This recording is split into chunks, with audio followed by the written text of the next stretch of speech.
Ang ako pala yung nabula. Salamat po at nabula, makakapagpasalamat sa Panginoon. Ang una kong papasalamat sa Panginoon ay ang aking kaligtasan at ang pangako niyang buhay na walang hanggan. At ito po'y tayak na totoo sapagkat ako po'y nagtitiwala sa Kanya na pagtitiwala lang talaga sagad na ako pag namatay ay sa langit, pero wag sana muna mamatay. Malakas pa naman. Ayaw ba?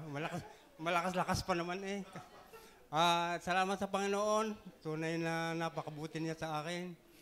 Sa mga nangyayari sa buhay ko, tunay nga ng pambihira. Sabi nga aking mga kaunabay sa balite, ano daw sikreto ko? At ako'y malakas pa yung nga naman kaunabay ko sa balite, uugod-ugod na eh. Ay kakoy siya, malayo kayo sa Panginoon eh, ayaw kayo maniniwala sa akin sinasabi. Ayun, yun na lang masasabi ko. Kung ayaw nila maniwala, sabi, isa pang sinasabi ko, ito pag ang maniwala, ang mga anak ko hindi maniwala. Ay ito pag ang mga ito. Pero pinipilit ko naman eh, nasa'y maniwala. Ay ano kang gagawin ko? Basta ang Panginoon ang bahala sa kanila.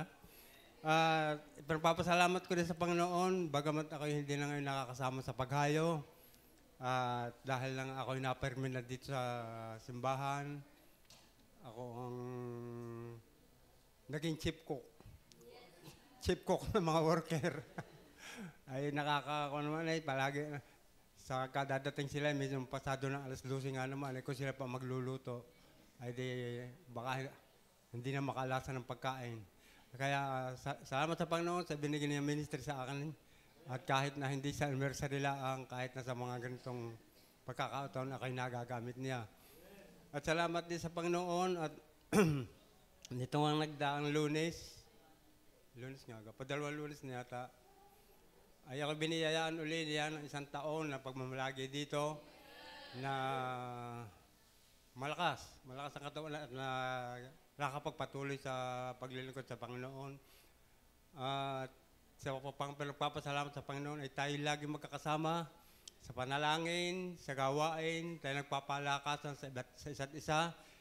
At isa pang pagpapasalamat ko sa Panginoon ay ang pakikitungo ko sa bata, sa matanda, at sa lahat ay pare-parehas. Wala akong kinikilingan, walang binabadlingan, parehas. Ang tingin ko sa bata ay para ding matanda, at ang tingin ko sa matanda ay para ding bata. Yun ang gusto ko mangyari sa at nila na walang, ano ka tawag doon? Parehas, balanse. Salamat din sa Panginoon at patuloy na nakakapakinig ng kanyang salita. Hindi naman palaging diretso, minsan inaliko din, pero sa kanyang salita ay natutuwid niya ang mali. Yung mga kilo ay natutuwid at yung mga tuwid ay tuwid pa rin. Salamat sa Panginoon, sa ating lahat, sa mga napapadagdag, at salamat din sa mga nawawala. Alam ko naman na sila ibabalik din pagdating ng tamang panahon. Maraming salamat po. Yun lamang po.